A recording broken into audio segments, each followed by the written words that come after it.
Sir.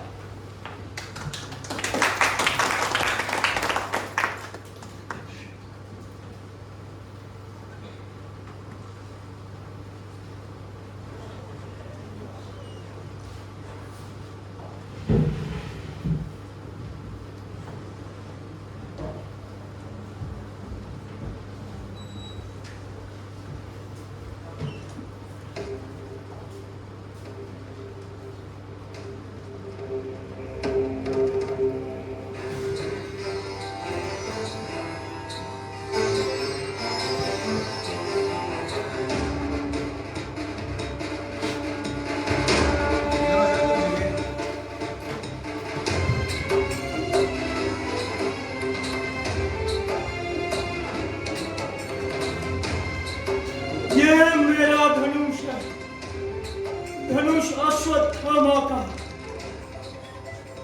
जिसकी प्रत्यंचा खुद द्रोण ने चढ़ाई थी।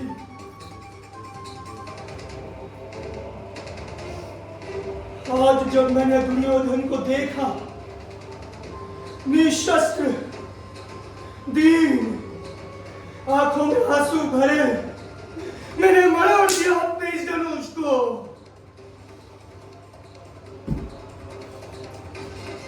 कुचले हुए साफ भयावह, किंतु शक्तिहीन मेरा धनुष है ये, जैसा है मेरा मन।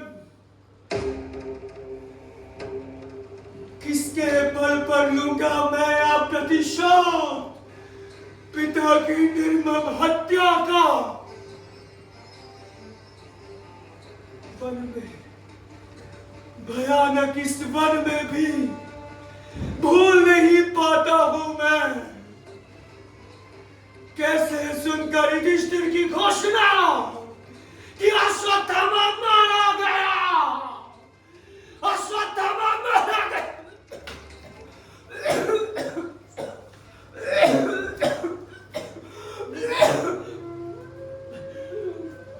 आप ठीक तो है ना? तुम इसे अचानक विश्वास ही नहीं हो रहा। आप बैठिए ना। कैसी हो तुम? मैं ठीक हूँ। आप कैसे हैं? मैं इस मंच जैसा पुराना, धूल से जमा हुआ और बिल्कुल सूना। तुम तब से नीचे बैठी थी? जी हाँ, आपको परफॉर्म करते हुए देखना चाहती हूँ। क्या देखा? यही ना कि मैं कितना कमजोर हो गया हूँ। देखा कि कितना कुछ सीखना बाकी है अभी आपसे। आप जो भी कैरेक्टर करते हैं उसमें इतनी डेप्थ कहाँ से लाते हैं? मेरा जवाब अब भी वही है। मैं जो भी कैरेक्टर करता हूँ उसमें कहीं ना कहीं अपने आप को रिलेट कर पाता। फॉर एग्जाम्पल अश्वत्थामा, मैंने मंच पर अनगिनत कैरेक्टर निभाए हैं, लेकिन अश्वत्थामा एक ऐसा कैरेक्टर है जिससे मैं अपने आप को बहुत ज्यादा रिलेट कर पाता हूँ। उसकी पीड़ा, आक्रोश, बेचैनी और लाचारी, और तो और उसे भी धोखा देकर परास्त किया गया था। गुरुजी, आपसे बहुत कुछ सीखना बाकी है। आप हर शाम यही बिताते हैं? मेरा बस चले तो पूरा दिन यहीं पे बिताओ, पर काम इतने करने पड़ते हैं। सुबह मंदार मेरा नाती, सुबह मंदार को स्कूल छोड़ने जाओ, फिर घर आकर मालती के लिए खाना बनाओ, फिर घर की साफ सफाई करते करते 12 तो बज ही जाता है। फिर 12 बजे दोबारा मंदार को स्कूल से लेने जाना पड़ता है और पूरी दोपहर चली जाती है मंदार को होमवर्क कराने में। फिर शाम को दोबारा मंदार को ट्यूशन लेने जाना पड़ता है। उसका ट्यूशन 8:30 बजे खत्म होता है। 6:30 से लेकर 8:30 बजे तक मैं यहीं पे रहता, यानी सांस को 24 घंटे लेता हूँ, लेकिन जीता सिर्फ 2 घंटे हूँ। गुरुजी, आप मुझसे बहुत नाराज हैं ना?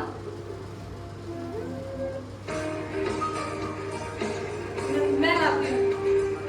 किसका है? मालती। जल्दी लाओ। हाँ मालती, हाँ मैंने लाइट बिल भर दिया, पानी का नल भी ठीक करवा लिया। अरे प्लम्बर 100 रुपए मांग रहा था, मैंने आधा घंटा तोल मोल किया, तब जाके वो 80 रुपए लेने को राजी हुआ। हाँ, आज सब्जी कौन सी बनाओ?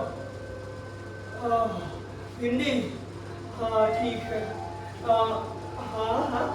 हाँ याद है, मंदिर को 8:30 बजे ट्यूशन से लेने जाना। नहीं बिल्कुल भी देरी नहीं होगी बेटी। हाँ ठीक, अपना ख्याल रखना।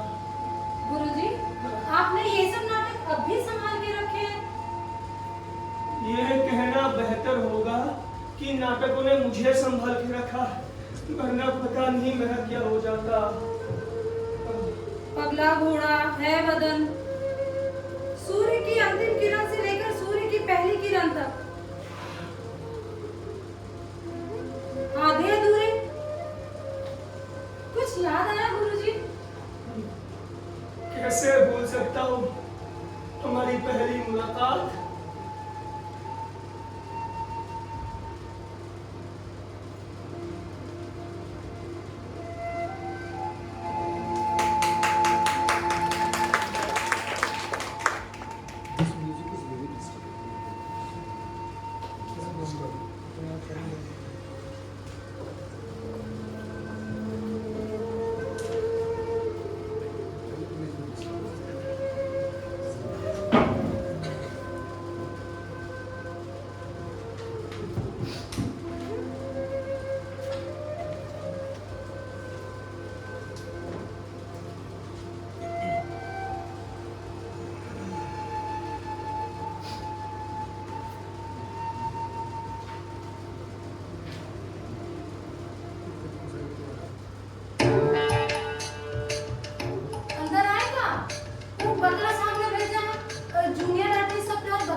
हीरोइन नहीं एक्टर चाहिए।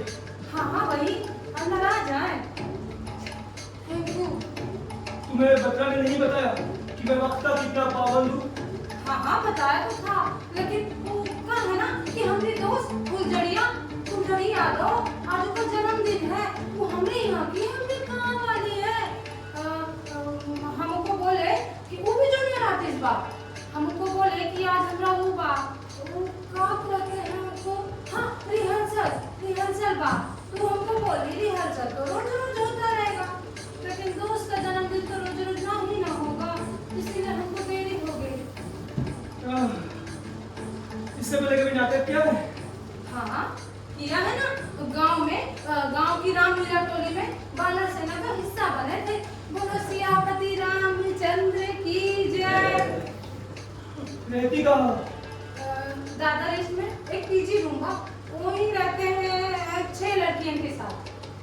मुंबई में कब से हो? 10 दिन। जाहिर है तुम मुंबई में हीरोइन बनने के लिए आई हो, नाटक बटन में काम करके क्या मिलेगा? हाँ ये आपने सही कहा, सच बताएं तो ये नाटक बहुत छोटी चीज बा, हमको तो सिनेमा के बड़े पर्दे पर ही आना है। लेकिन वो बत्रा साहब है ना, वो हमको बोले कि नाटक के कलाकारों को फिल्मों में बहुत जल्दी मौका मिल जाता है। और वैसे वो बत्रा साहब हमको एक बात और बोले कि नाटक करने से बहुत कुछ सीखने को मिल गो। वो को मालूम नहीं, हमका सब कुछ आवत है, हमका कुछ सीखने की जरूरत नहीं बा। तुम्हें सब कुछ आता है? हाँ। वाह क्या बात है।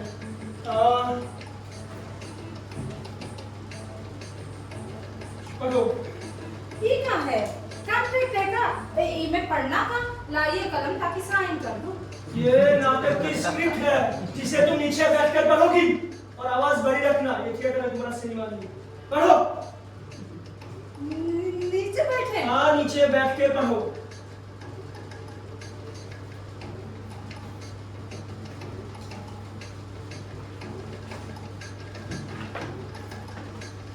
आधे अधूरे लेखक मोहन राकेश जोड़ी है का? वो सलीम जावेद जैसा? सलीम जावेद नहीं, ये कहीं आदमी का नाम है। लेखक मोहन राकेश, अरे साला बिना सरनेम के ही लेखक बन गए। गया।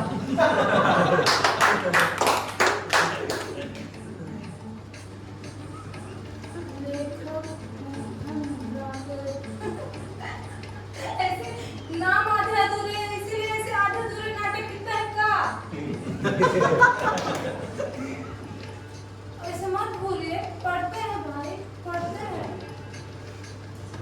फिर एक बार फिर से वही शुरुआत शुरुआत शुरुआत शुरुआत शुरुआत। शुरुआत अरे वही तो बोल रहे हैं, शुरुआत। शुरुआत नहीं, शुरुआत। शा शा शुरुआत हम्म। सा निशा शिरोमणि का शा। शिरोमणि का साना। शिरोमणि नहीं, शिरोमणि। शुरुआत नहीं, शुरुआत। अरे वो सारा हमारी जुबान से निकल ही नहीं रहा जो आप बोल रहे हैं। लेकिन तुम्हें तो सब कुछ आता है।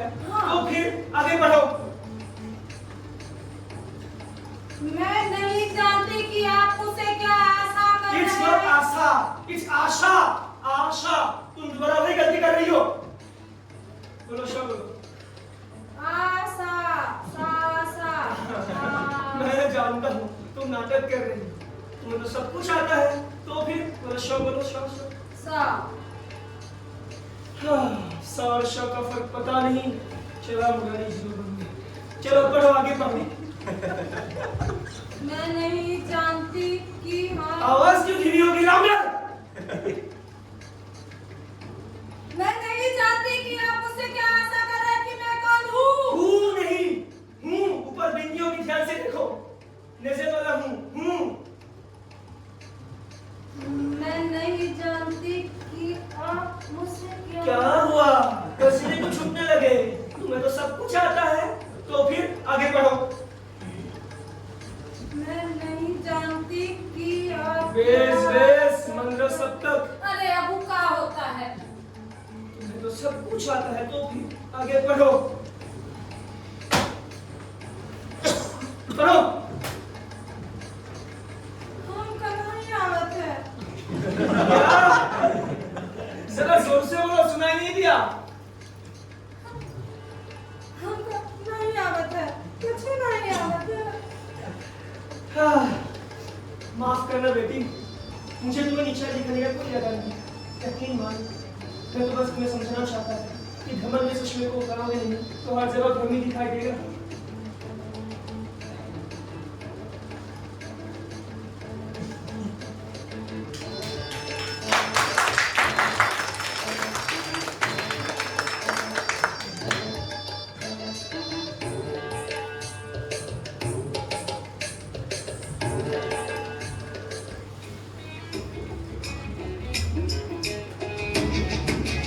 अरे रुको रुको रुको, ये कोई तरीका है चलने का? एक बात ध्यान रखो, जगह में तुम्हारी चाल कैरेक्टर के अनुरूप होनी चाहिए। इधर अलग तो चाल भी अलग। देखो, अब हमेशा एक बात ध्यान रखना, जिस दिशा में हमें आगे बढ़ना है सबसे पहले उस दिशा का पैर आगे बढ़ाना। देखो, अभी दाएं ओर जाना है तो दाएं दिशा का पैर सबसे पहले आगे। देखो, और बाईं ओर जाना है तो बाईं दिशा का पैर सबसे पहले आगे। ठीक है? अब एकदम मेरी तरह सिंपल चलने की कोशिश करो। ठीक है? आओ, चलो, गर्दन सीधी। और हाँ, एक बात ध्यान रखना, तुम्हारा आई कॉन्टेक्ट भी काफी मायने रखता है। ऐसे कभी भी बिल्कुल नीचे और ऊपर मत देखा करो। ठीक है? और अगर तुम्हारा डायलॉग ऑडियंस में देना हो तो तुम्हारा आई कॉन्टेक्ट बिल्कुल तुम्हारे कद के बराबर होना चाहिए। समझे? ठीक है? अपने चलो। हाँ, फिर एक बार और, कमर सीधी, गर्दन सीधी। हाँ, ठीक है, वेरी गुड। हाँ, स्क्रिप्ट लो, जोर से पढ़ो।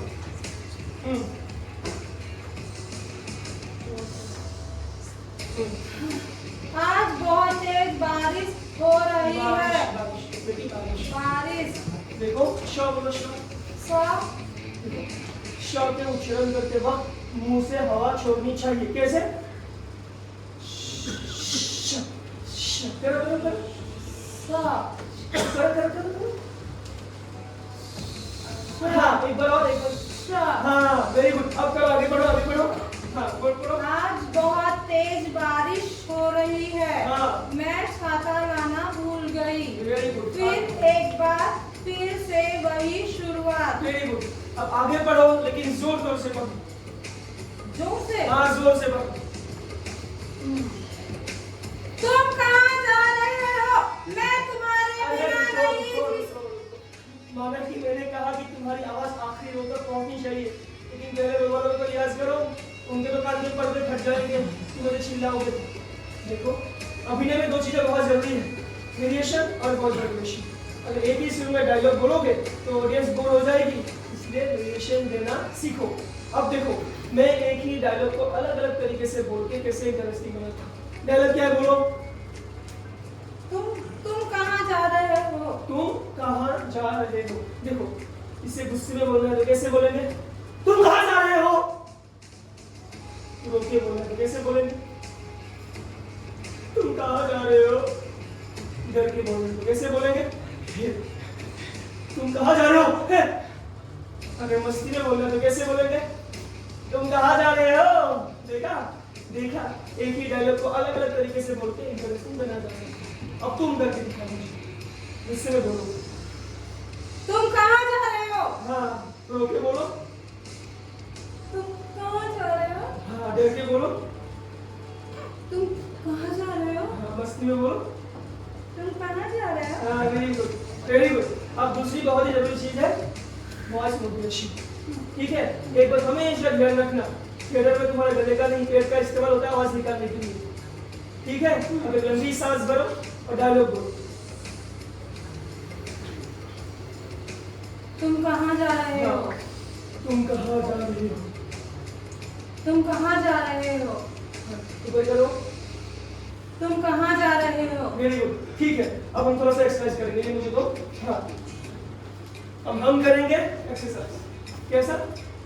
हा हा हा हा हा कर। हा हा हा हा हा। एक बार और, एक बार और। हा हा हा ठीक हा। है, ठीक है। अब क्या करेंगे हम लोग? ये करेंगे, लेकिन ध्यान रखना जैसे जैसे मेरा हाथ ऊपर जाएगा तुम्हारी आवाज ऊपर जानी चाहिए, और जैसे जैसे मेरा हाथ नीचे जाएगा तुम्हारी आवाज नीचे जानी चाहिए। ठीक है, चलो करो।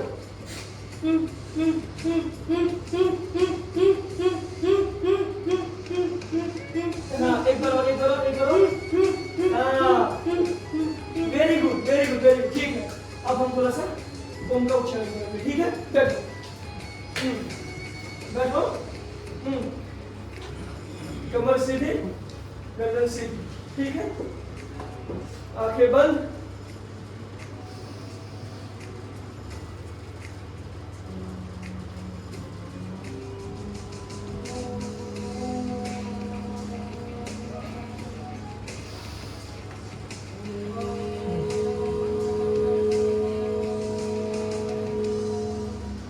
ठीक, अब हम सांसों पर ध्यान देंगे। ठीक है, क्या करेंगे? हम धीरे धीरे नाक से सांस लेंगे और मुंह से छोड़ेंगे। ठीक है, हाँ करो। कैसे करना है?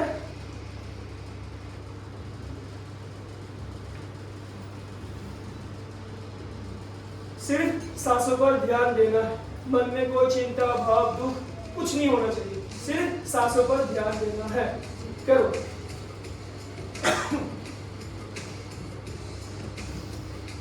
वेरी गुड, करो।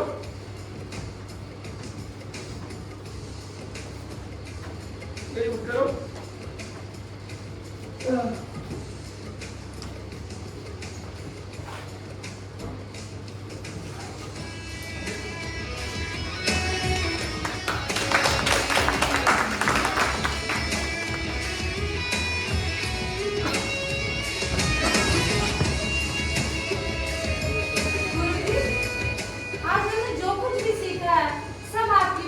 ऐसा कुछ नहीं दीदी, श्रेय तुम्हारी मेहनत और लगन को जाता है। लेकिन गुरुजी मुझे तो बस कुछ नहीं आता। बस बस, अब मस्का मत मारो। अब सुनो, आज शाम को जब आओगी तो उमराजन अदा की स्क्रिप्ट लेते हुए आना, मैं तुम्हें उमराजन का किरदार दे रहा हूँ। लेकिन गुरुजी इतना मुश्किल किरदार हमसे होगा? बेटी तुम्हारी यही बात तो तुम्हें औरों से जुदा करती है। इतना कुछ सीखने के बाद भी तुम घमंडी नहीं हुई और अपने आप को नौसिखिया गिनती। मुझे पूरा विश्वास है तुम पर। इस किरदार को न्याय सिर्फ तुम ही दे सकते हो। और बेटी, एक बात हमेशा याद रखना कि ज्ञान एक विशाल समंदर की तरह है। अगर इसमें रोज उत्सुक होकर गोते लगाओगे तो रोज एक नया मोती हाथ लगेगा। पर सिर्फ समंदर के किनारे बैठे रहोगे तो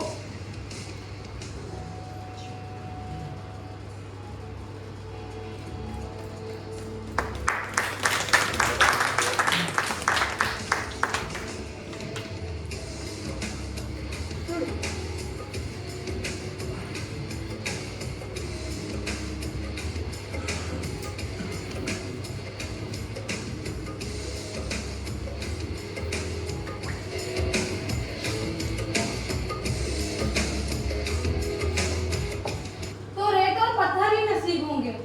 मैं आपसे हमेशा एक सवाल पूछना चाहती थी गुरुजी। मेरा हुलिया, मेरा रवैया, मेरी जुबान सब एक जानवर से भी बदतर थे। फिर भी गुरुजी, आपने मुझे अपने ग्रुप में शामिल किया। तुम्हारी बात मुझे बहुत पसंद आई थी। ईमानदार, वो रिहर्सल का पहला दिन था और तुम्हें पता था कि मैं वक्त का कितना पाबंद हूँ। लेकिन तुमने देरी से आने का कोई बहाना नहीं दिया।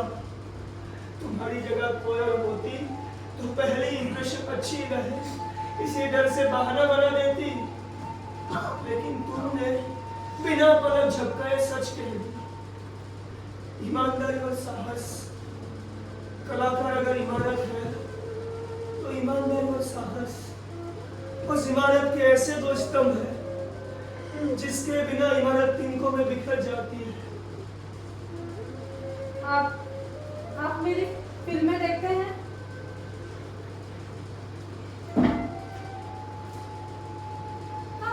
आप बहुत नाराज हैं ना मुझसे। आखिर कब तक आप मुझसे नाराज रहेंगे गुरुजी? आखिर कब तक? बोलिए।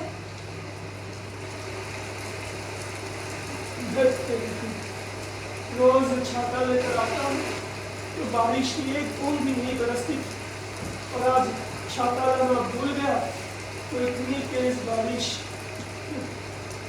मौसम और इंसान कहकर बदलते तो कितना सरल हो जाता जीवन।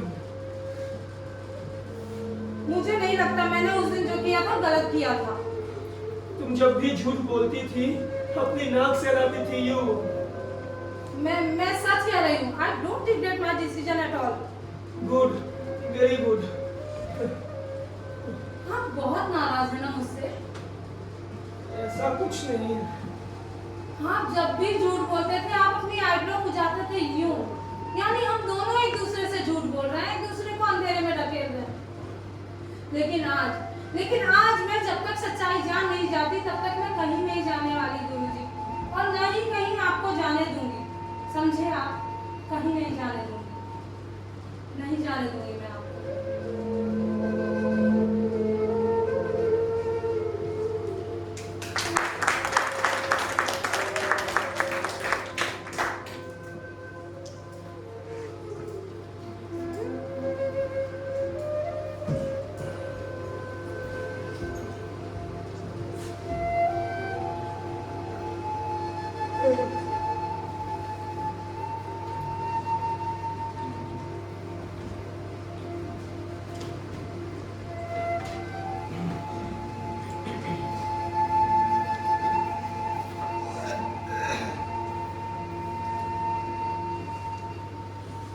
मुझे जाना होगा बेटी।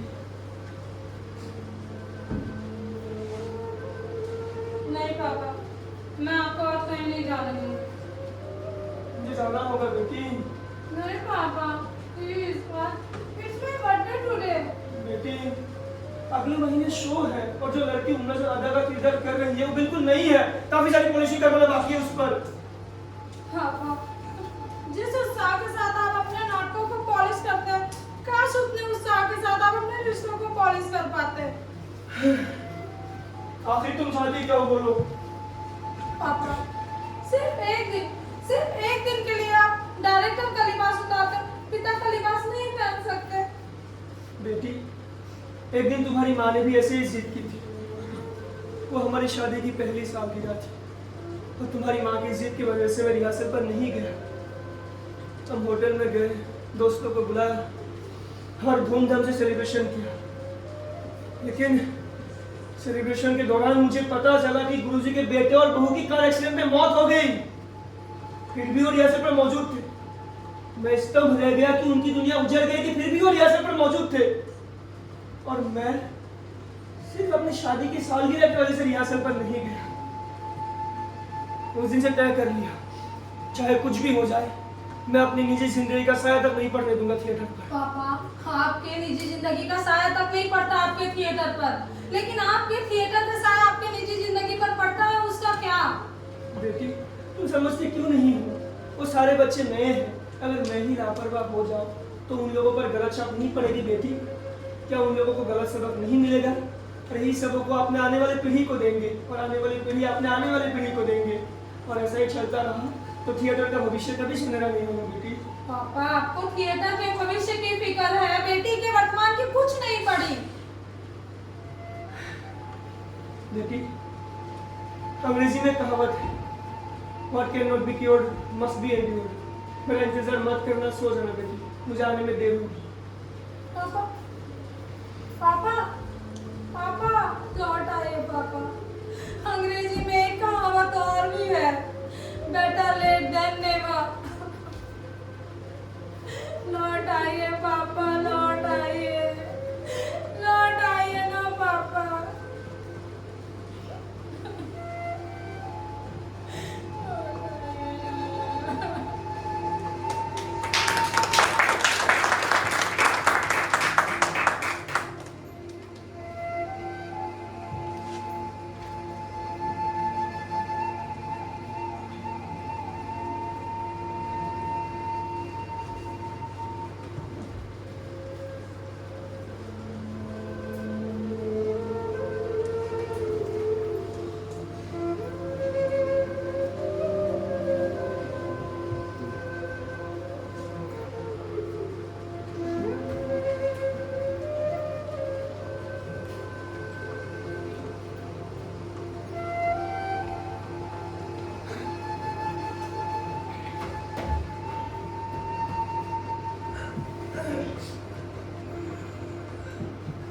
लौट आइए जनाब, लौट आइए।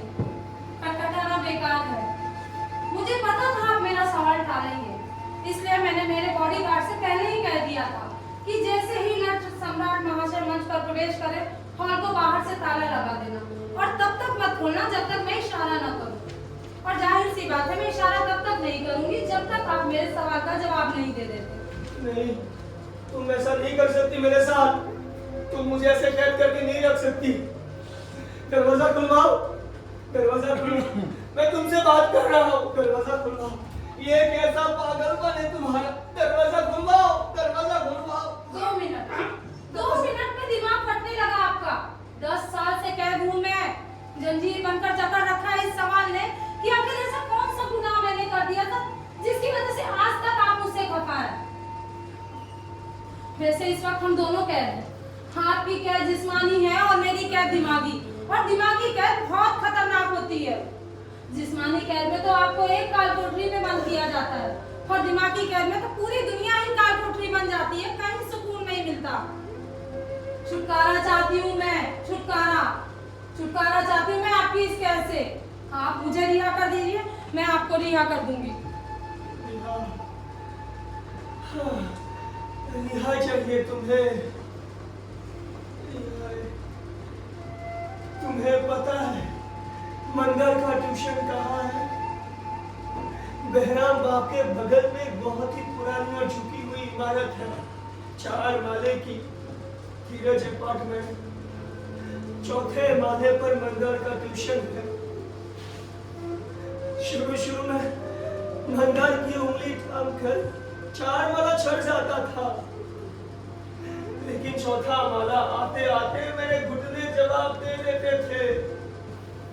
लेकिन मैं अपनी मुस्कान जो कि तो रखता था ताकि मंदिर को गिल्टी फील ना हो, लेकिन मंदिर सब कुछ भाप लेता था, क्योंकि जो रुदन सुनाई और दिखाई नहीं देता, और सामने वालों को और अधिक गहराई से स्पर्श कर जाता है। मंदार को भी कर गया। कुछ दिन बाद मंदार ने मुझे 4 माला चढ़ने से साफ मना कर दिया।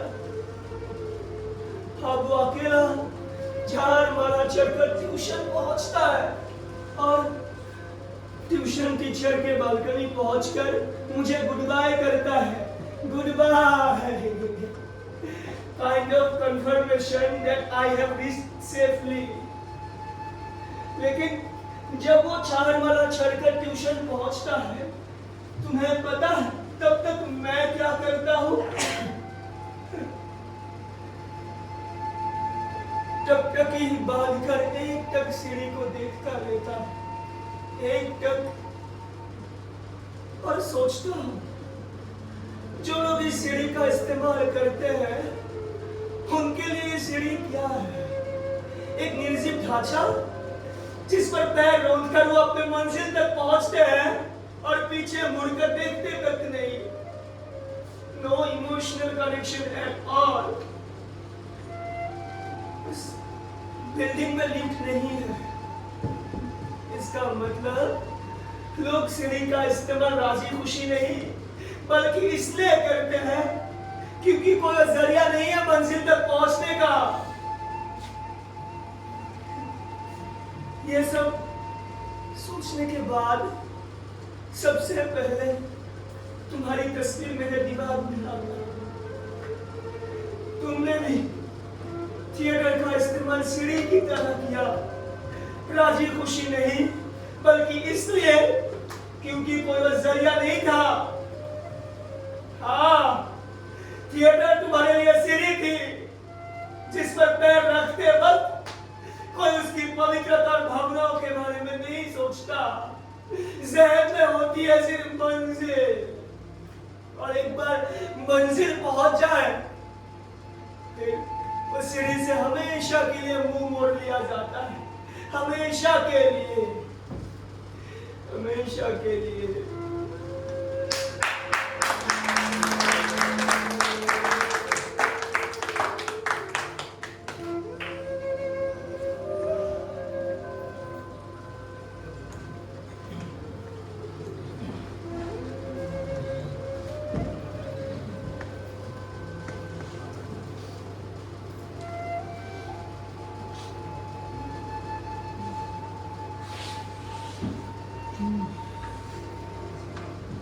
दिलावर खां का मकान हमारे घर के सामने ही था। मुआ डकैतों से मिला हुआ था। लखनऊ में कई साल कैद रहने के बाद। ये क्या कर रही हो तुम? ये क्या कर रही हो तुम? ना डिक्शन ना टोन मूवमेंट किसी का ठिकाना नहीं। ध्यान कहाँ है तुम्हारा? मैं थिएटर छोड़ना चाहती हूँ। क्या? थिएटर कोई बगीचा नहीं कि मन आ गया और मन उग गया तो चल दी।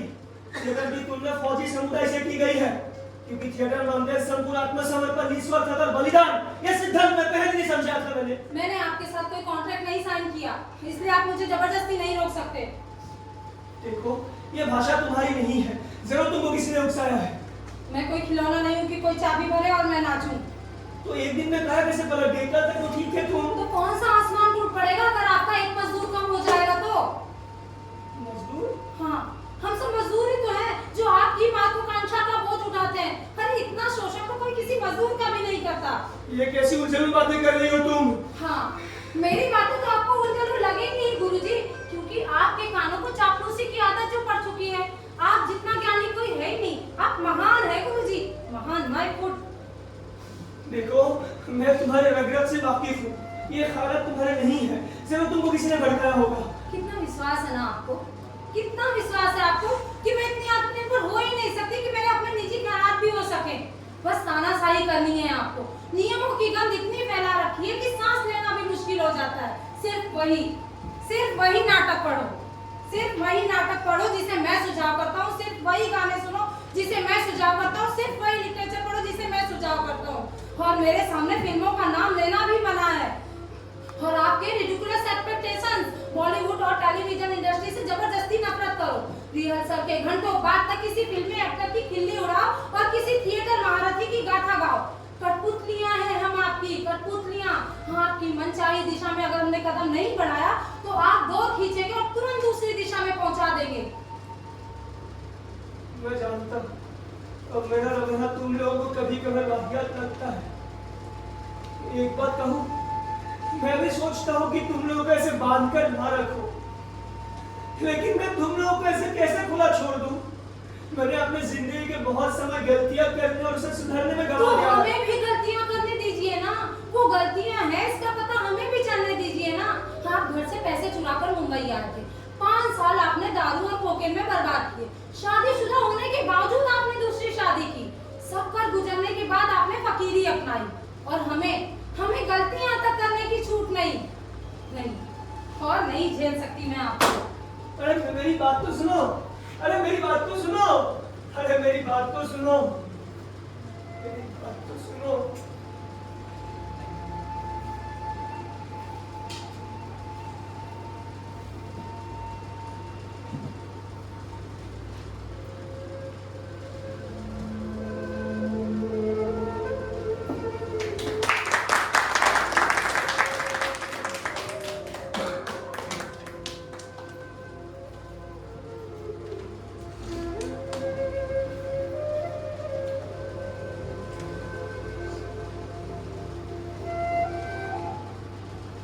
नहीं। हाँ, आपको क्या लगता है कि आप कहेंगे कि मुझसे आप इसलिए नाराज हैं क्योंकि मैंने थिएटर का एक सीढ़ी की तरह इस्तेमाल किया? तो मैं यकीन मानिए, मुझे पूरा यकीन है कि आप मुझसे इस वजह से नहीं नाराज हैं। आपकी नाराजगी की वजह कुछ और ही है। और मुझे पूरा यकीन है कि जो कुछ भी तुमने उस दिन कहा था, वो किसी के दबाव में आकर कहा था, वो तुम्हारे ख्यालात नहीं थे। अगर आपको लगता है कि उस दिन मैंने जो कुछ कहा था किसी के दबाव में आकर कहा था, तो आपकी सोच बिल्कुल सही है। वाकई मुझे आपसे नाता तोड़ने के लिए उकसाया गया था। किसने उकसाया था तुम्हें? आपके सवाल का जवाब मेरे पास है और मेरे सवाल का जवाब आपके पास है। और तुम मेरे सवाल का जवाब तब तक नहीं दोगी जब तक मैं तुम्हारे सवाल का जवाब ना दे दूं। जो तू मेरी डफली बजाए, मैं तेरा राग अलापूंगी। Yes, of course. You scratch my back and I scratch yours. Sounds more sophisticated. आप हंस क्यों रहे हैं? अरे जिसके मुंह में लवली डार्लिंग गुटका हुआ करता था, आज वो सोफिस्टिकेशन की बातें कर रही है। हुआ करता था, अब नहीं है। अब नहीं है? नहीं। अच्छा दिखा। ये क्या कर रहे हैं आप? ये बंदर चाहे कितना भी सयाना हो जाए, गुलाटी मारना नहीं छोड़ता। हाँ। ये तो मेरी आने वाली फिल्म वो है ना, उसमें मैं गाँव वाली का कैरेक्टर कर रही हूँ, उसके लिए मेथड एक्टिंग। ओह, इसका मतलब अगर तुम्हें खूनी का किरदार मिलेगा तो तुम खून करती फिरोगी। Method acting. अरे तुम्हारे बॉलीवुड वाले जिसको स्टेनिस्लावस्की का पूरा नाम तक याद नहीं, वो भी मेथड एक्टिंग करने का दावा करता है। स्टेनिस्लावस्की कौन? शाबाश, अब हुई तुम सच्ची बॉलीवुड सुपरस्टार।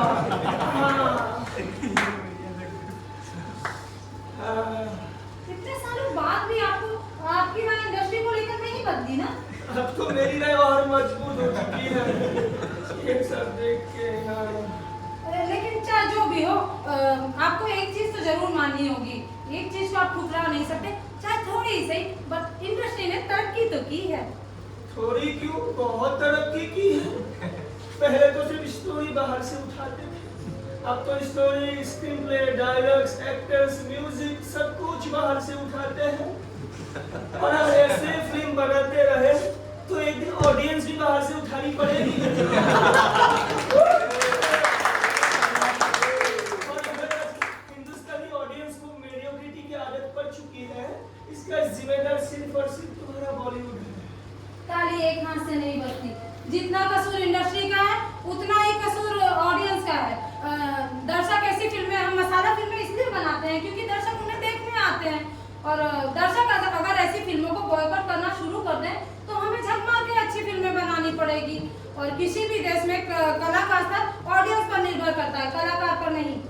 इसका कसूरवार भी तुम्हारा बॉलीवुड ही है। अगर मैं तुम्हें 100 साल तक कचरा खिलाऊं और एक दिन अचानक तुम्हें साफ सुथरी चीज दे दूं, तो तुम ऑब्वियसली साफ सुथरी चीज को ठुकरा कर कचरा ही चबाओगे ना। इंडस्ट्री इसी तरह कहती रहेगी कि ऑडियंस को यही पसंद है, तो हम क्या करें? और ऑडियंस यही कहती रहेगी कि इंडस्ट्री हमें यही दे रही है, तो हम क्या करें? इसी तरह लोग एक दूसरे पर इल्जाम डालते रहेंगे। हाँ, और एक्टर्स शिकायत की बजाय अफसोस करते रहेंगे।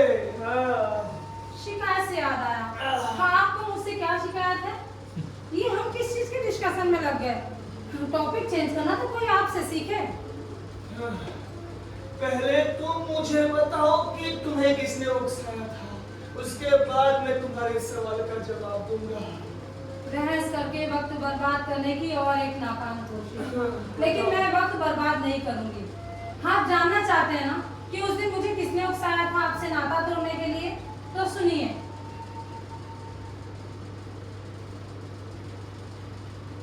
नहीं मालती, ये तुम क्या कह रही हो?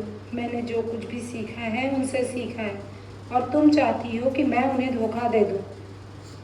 कैसा धोखा? तुमने क्या कोई कॉन्ट्रैक्ट साइन किया है उनके साथ? देखो, उन्हें कलाकार की नज़रों से नहीं, इंसान की नज़रों से परख कर देखो। वो एक महान दिग्दर्शक है, पर इंसान। तुम तो ऐसे बात कर रही हो जैसे वो बहुत घटिया सलूक करते हैं तुम्हारे साथ। घटिया सलूक करते तो मैं इतना दुखी नहीं होती, पर वो सलूक ही नहीं करते मेरे साथ। आपके अस्तित्व का कोई अपमान करे तो आप सह सकती हैं, पर अगर आपके अस्तित्व को कोई नज़रअंदाज करे, ये सहना नामुमकिन होता है। और वो हमेशा मुझे नज़रअंदाज करते आए हैं। किसके लिए? थिएटर के लिए।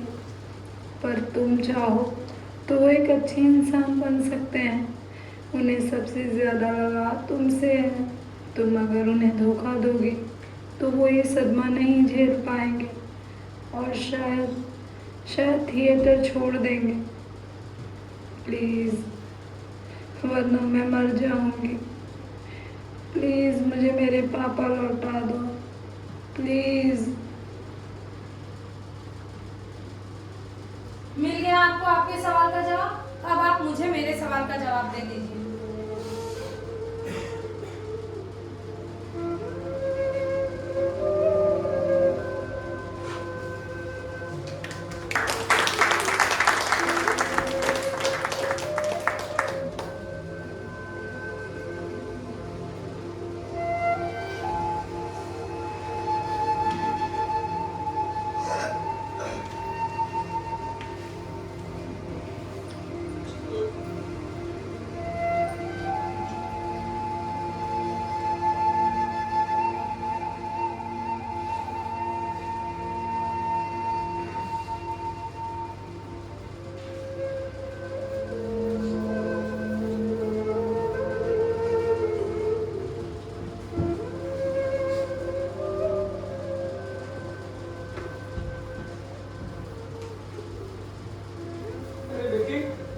अभी तक नहीं सोई?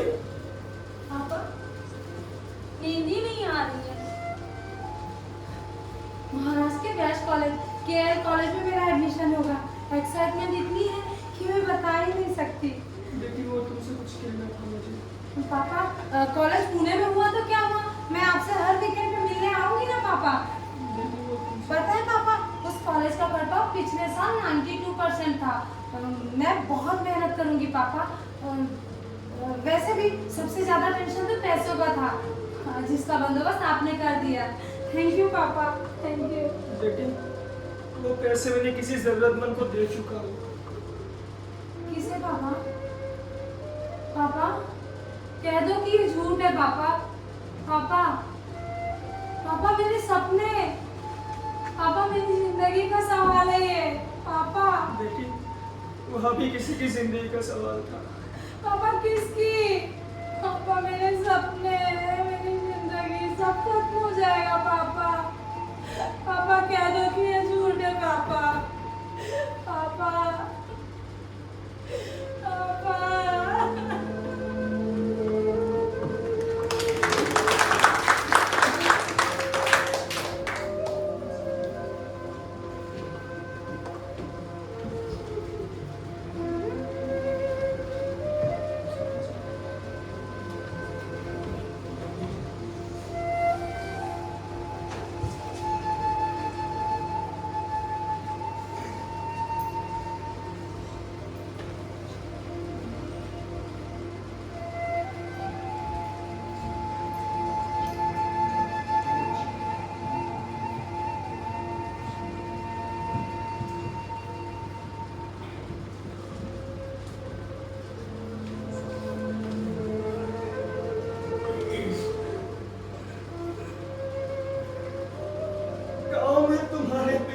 बीमार थे, इलाज के लिए फौरन पैसे भेजने थे और हम मालती की एडमिशन की डेट निकली जा रही थी, लेकिन मैंने बिना सोचे बगैर वो पैसे तुम्हारे पिताजी को दे दी इलाज के लिए।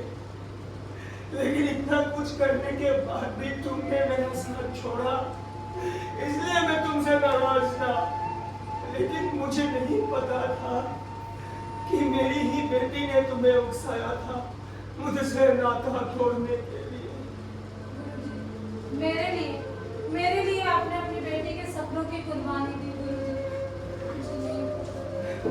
मुझसे नाता तोड़ने के बाद तुम सीरियल में काम करने लग गई और देखते देखते बॉलीवुड की हीरोइन बन गई। तुम्हारी कामयाबी देखकर मेरे बाकी बच्चों को भी प्रेरणा मिली और वो भी एक एक करके मेरा साथ छोड़ के चले गए। सॉरी गुरुजी। अरे नहीं, माफी तो मुझे मांगनी चाहिए तुमसे। एक बात बताओ, मैंने तुम्हारी मदद क्यों की? अगर वो पैसे मैं तुम्हें दे देता तो वो तुम पैसे गांव भेज देती और तुम्हारे सर से परेशानी हट जाती। तुम थिएटर पर ज्यादा फोकस कर पाते और थिएटर को एक सेवक गवाना नहीं पड़ता। यानी जब मैंने तुम्हारी मदद की तो मेरे दिमाग में तुम्हारा नहीं थिएटर का ख्याल था। कितना स्वार्थी था मैं। आज अगर मैं, तुम, मालती इस मोड़ पर खड़े हैं, इसका जिम्मेदार सिर्फ और सिर्फ मेरा स्वार्थ था। अगर मालती को थोड़ा समय और दे देता तो ये नौबत ही नहीं आती। अगर मालती के सपनों की बलि नहीं चढ़ाता तो ये नौबत ही नहीं आती। क्यों क्यों क्यों क्यों हम कलाकार इतने स्वार्थी होते हैं? हम अपनों को भुलाकर कला के पीछे दौड़ते हैं, लेकिन हम ये क्यों भूल जाते हैं कि अपनों को खुश रखना भी एक कला है। आज घर जाकर मालती के लिए तोहफा लेके जाऊंगा और मालती को माफी मांगूंगा। मालती से माफी मांगूंगा आज। अब जाकर हुए आप एक अच्छे दिग्दर्शक गुरुजी। तुमने पूछा था ना कि मैं तुम्हारी फिल्में देखता हूँ या नहीं। मैंने तुम्हारी सारी फिल्में देखी है, first day first show, and I am proud of you. और आज तो मुझे पूरा विश्वास हो गया कि तुम बॉलीवुड सुपरस्टार हो। पूछो क्यों? क्योंकि तुमने जो इस जगह को जेल बनाने की हरकत की, इसके बाद कोई शक नहीं इस बात की कि तुम बॉलीवुड सुपरस्टार हो। क्योंकि बॉलीवुड सुपरस्टार और जेल का एक अटूट रिश्ता होता है। अब दरवाजा खुलवा, दरवाजा खुलवा। मंदार का ट्यूशन खत्म होने में भी थोड़ा समय बाकी है, तब तक नाटक करते हैं। अच्छा, नाटक करना है तुम्हें? नाटक करना है तुम्हें। अच्छा, नाटक करो।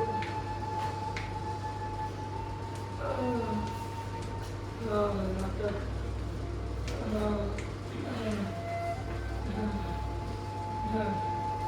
ये नाटक की स्क्रिप्ट है जिसे तुम नीचे बैठकर पढ़ोगी और आवाज बड़ी रखना जी। ये थिएटर है, तुम्हारा सिनेमा नहीं। और ध्यान रखना, तुम्हारा किरदार है गांव से आई हुई एक बहुत ही घमंडी लड़की, तो ठीक से बोल नहीं पाती लेकिन ख्वाब देखती है हीरोइन बनने के। पढ़ो पढ़ो। फिर एक बार फिर से वही शुरुआत। कर दी ना गड़बड़ी। मैंने क्या कहा था? तुम्हारा किरदार है गांव से आई हुई एक लड़की जो ठीक से बोल नहीं पाती। अगर वो ठीक से बोल नहीं पाती तो उसे सौ शौ का फर्क कैसे मालूम पड़ता? शुरुआत नहीं, शुरुआत। शुरुआत। हाँ फिर एक बार फिर से वही शुरुआत। शुरुआत वेरी गुड शुरुआत। शुरुआत वेरी गुड वेरी गुड शुरुआत।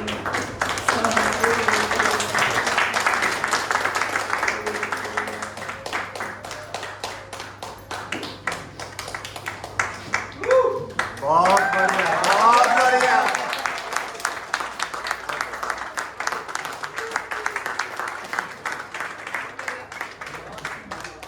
धन्यवाद आप लोगों ने हमारा साथ बनाए रखा। Thank you so much. और ये नाटक भी मैं अपनी डायरेक्ट करते हैं।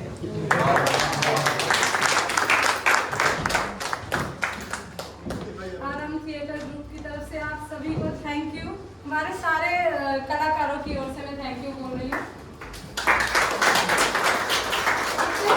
आप हमारे साथ बने रहे उसके लिए दिल से थैंक यू। बहुत बढ़िया बहुत बढ़िया।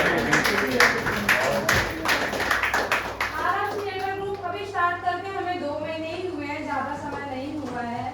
तो अभी जो मोस्टली थिएटर के लिए ही है, ये प्ले के लिए सिर्फ प्ले ही होता है यहाँ। तो हर महीने हम एक प्ले लेकर ही आते हैं, तो प्लीज़ आप लोग हमेशा आ जाइए हमारा साथ देने। हर महीने एक प्ले होता है, 1 महीना 10 दिन पर। तो आप लोग जरूर आइए, मुझे बहुत अच्छा लगा आप लोग हमारे लिए आए रुके। Thank you. Thank you so much.